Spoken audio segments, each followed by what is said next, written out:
आदाब, मेरा नाम है मोहम्मद आरिफ और as far as my profession is concern I am a teacher and educator. आज की जो वीडियो है वो सभी स्टूडेंट्स के लिए और दूसरा पेरेंट्स के लिए है और तीसरा खास तौर पे स्कूल एडमिनिस्ट्रेशन के लिए और हमारे पूरे एजुकेशन सिस्टम के लिए है। आज इस वीडियो में हम बात करेंगे 3 ऐसे प्रॉब्लम्स की जो बॉयज़ के साथ में खास तौर पे रिलेटेड है और जो इनको पक्का ले ही डूबेगी, हमारे सोसाइटी को और हमारे पूरे वर्ल्ड को जो है वो ले डूबेगी। वो क्या है और उनके सॉल्यूशंस की भी हम बात करेंगे। पहली प्रॉब्लम जो है जिसके बारे में हम बात करेंगे वो है मोबाइल फोन्स की प्रॉब्लम और ये 2 बेसिस पे होगी। फर्स्ट इट्स यूटिलिटी, सेकेंड इसकी अफोर्डेबिलिटी। इसकी यूटिलिटी क्या है कि आपको देखना आपका मोबाइल का यूसेज है क्या, normally for multimedia, social media और फिर डेटा स्टोरेज के लिए भी, ठीक, और अपना जो है स्टूडेंट और ऑफिस का काम करने के लिए। ये हो गई उसकी यूटिलिटी। सेकंड जो इसकी बात है वो है अफोर्डेबिलिटी। आपको अपनी यूटिलिटी के हिसाब से अपना बजट फोन जो है लेना चाहिए अपने बजट के अंदर। अब यहाँ पे बात आती है आईफोन्स की, बात आती है लग्जरी फोन्स की आती है, जो कि बेचारा जो है एक कॉमन पर्सन जो है जिसकी उतनी इनकम नहीं है वो उतना अफोर्ड नहीं कर सकता। लेकिन I have seen personally some cases कि जहाँ पे जो है बच्चे इतना मजबूर कर देते हैं माँ बाप को कि हमें वो फ़ोन लेकर के दीजिए।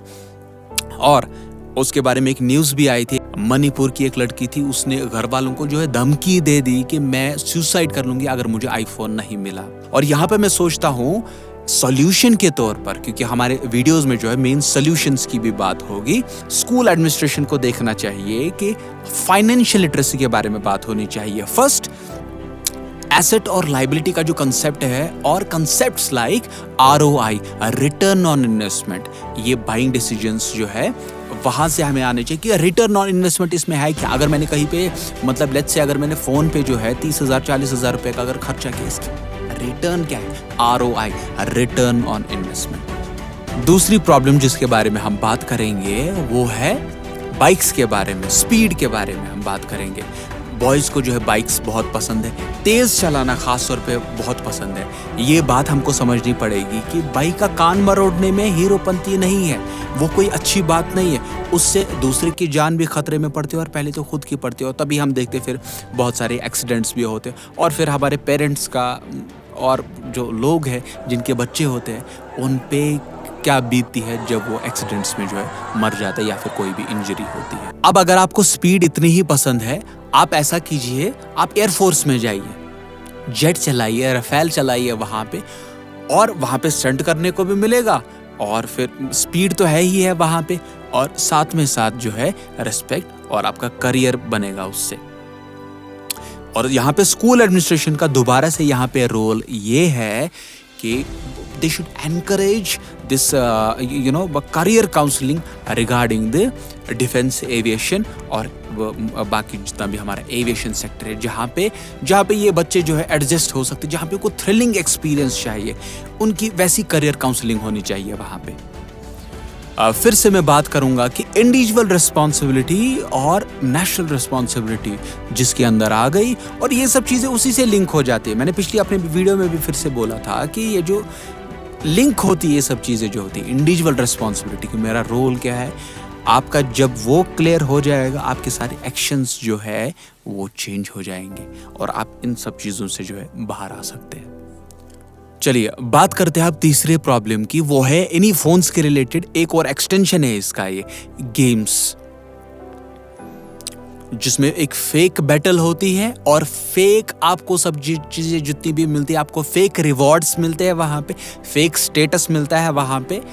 ये कितनी बेवकूफ़ी है, मैं लिटरली देखता हूँ, मेरा दिल दुखता है जब मैं देखता हूँ कि छोटे छोटे बच्चे कैसे फ़ोन ले करके होते हैं घर में या फिर सड़क पे बैठे होते हैं, ऐसे बना करके ग्रुप वहीं पे खेल रहे होते वही सब गेम्स, और एक बच्चा खेलता है फिर दूसरे को भी खेलना ही पड़ता है। मैंने अभी बात की थी फोमो के related, fair of missing out, क्योंकि इनको लगता है कि अगर हमें किसी भी ग्रुप में रहना, ये एक मेंटालिटी होती है, अगर हमें किसी ग्रुप में रहना है तो हमें वहाँ के नॉर्म्स, रूल्स, वो सब जितने भी हैं वो सीखने पड़ेंगे। हर्ड मेंटालिटी इसको बोलते हैं, भेड़ चाल, ठीक है।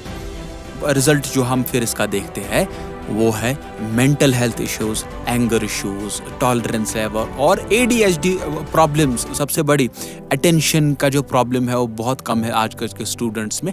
अटेंशन स्पैन जो है बहुत कम हो चुका है, कंजम्पशन ऑफ शॉर्ट रील्स और इन्हीं गेम्स की वजह से, जहाँ पे एक फेक बैटल होती है। और लेकिन अब सोल्यूशन के तौर पर जो है स्कूल एडमिनिस्ट्रेशन वहाँ पे क्या कर सकता है, खास तौर पे मेरा जो है फोकस है स्कूल एडमिनिस्ट्रेशन पे, क्योंकि वो सब स्टूडेंट जो है सबसे ज़्यादा टाइम जो अपना बिताते हैं स्कूल में बिताते हैं। फर्स्ट सोल्यूशन और जो स्कूल प्रोवाइड कर सकता है वो ये है कि आप गेमिफाई कीजिए एजुकेशन को। आप इसमें बहुत सारे गेम्स आप अप्लाई कर सकते हैं। एजुकेशन कुछ अगर समझाना है उसमें टीम वर्क को कैसे ला सकते हैं, और क्रिटिकल थिंकिंग जो ये गेम में भी लगाते हैं, वहाँ पे इनकी टीम होती है, और उसी टीम वर्क को आप कैसे इंटीग्रेट कर सकते हो अपने लेसन्स में। वहाँ पे जो है रियल स्किल्स सीखेंगे कि एक टीम में कैसे काम किया जाता है, एक ही गोल के रिलेटेड कैसे काम किया जाता है, वो ये सब चीज़ें सीखेंगे उससे। Team building.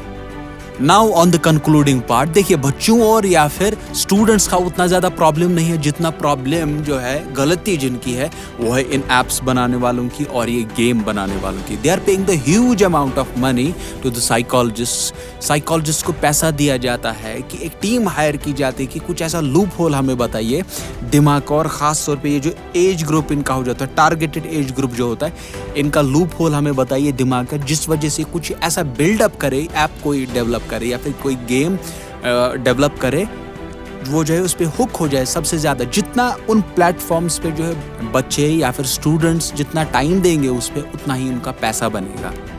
ये बात हमको समझनी पड़ेगी, और ख़ास तौर पे जो है स्टूडेंट्स की इसमें इंडिविजुअल रिस्पॉन्सिबिलिटी और स्कूल की रिस्पॉन्सिबिलिटी बहुत ज़्यादा है। कोई बच्चा गलत नहीं है, कोई स्टूडेंट जो है वो गलत नहीं है, बस बात है सिर्फ कि उनकी जो अंदर जो एनर्जी है उसको आप कैसे चैनलाइज कर सकते हो।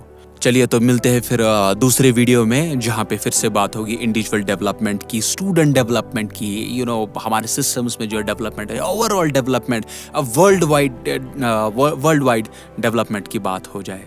आदाब।